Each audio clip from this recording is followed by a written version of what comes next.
In today's tutorial, I'll be showing you how to make this lace crochet flowers. So grab some yarn and any hook of your choice. Let's get started.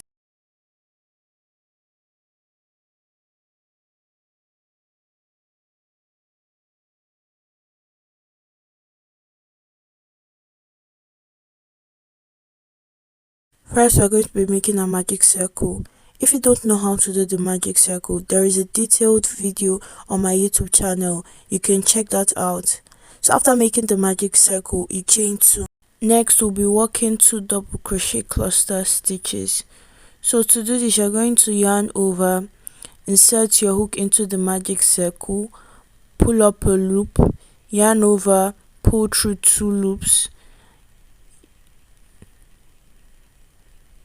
yarn over, insert into the magic circle, pull up a loop, yarn over, pull through 2 loops. You should have 3 loops left on your hook, yarn over and pull through all 3 loops. After doing this, you end it by chaining 3. After the chain 3, we're going to be working 3 double crochet cluster stitches. Yarn over, insert into the magic circle and pull up a loop, yarn over, pull through 2 loops, yarn over, insert into the magic circle, pull up a loop, yarn over, pull through 2 loops, yarn over for the last time, insert into the magic circle, pull up a loop, yarn over, pull through 2 loops, then you yarn over and pull through all 4 loops, then you end by chaining 3. So you just repeat the pattern of 3 double crochet cluster stitches and 3 chains. Do it 4 more times. Now I'm done with my cluster stitches and chain 3, so I'm going to adjust my magic circle by pulling the end. Then I'm going to slip stitch into the very first stitch I did. Remember, the very first stitch we did was the chain 2. The chain 2 was to represent our first double crochet. So into the top chain, that's the second chain, I'll be slipping into it. Now I like to work my slip stitches from the back. I just noticed it make them neater, but slip stitch whichever way you slip, it doesn't really matter.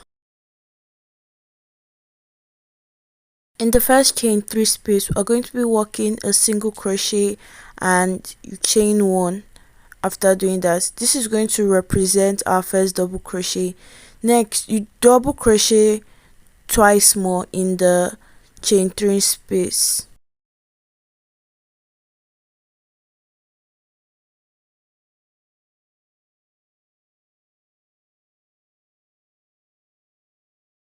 Next, chain 5.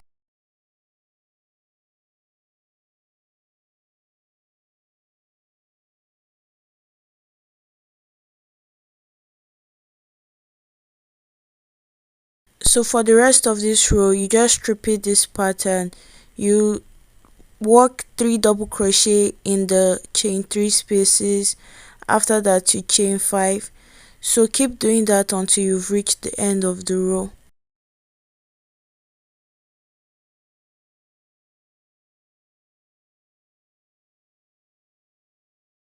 Now I'm done, so I'm going to be slip stitching into the first stitch we made, which was the chain 1 and the single crochet. Like I said earlier, I like slipping from the back of my work. Slip stitch whichever way you want to. For row 3, we're going to work a single crochet stitch into the second double crochet from the previous row.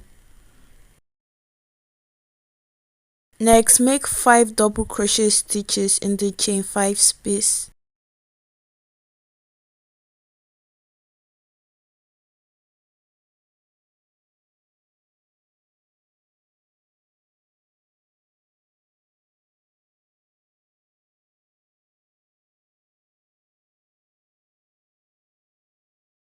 Chain 3, then make 5 more double crochet in the 5 chain space.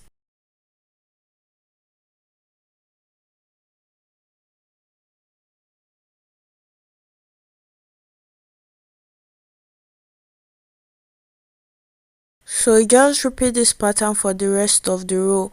Single crochet into the second double crochet from the previous row, then in the chain 5 space you work 5 double crochet, chain 3, then 5 more double crochet.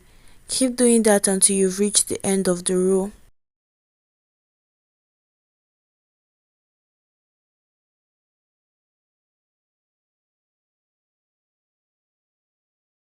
Now I'm done with my row 3, which is the third and final row. So to end my row, I'm going to be slip stitching into the very first single crochet stitch with it. After that, I'll chain 1, then cut my yarn and fasten off. Don't forget to weave in the ends of your work. If you enjoyed this video, give it a thumbs up and comment which video tutorials you'd like to see next. Also subscribe to my channel and turn on the post notifications so you'll be notified when I post a new video. Bye.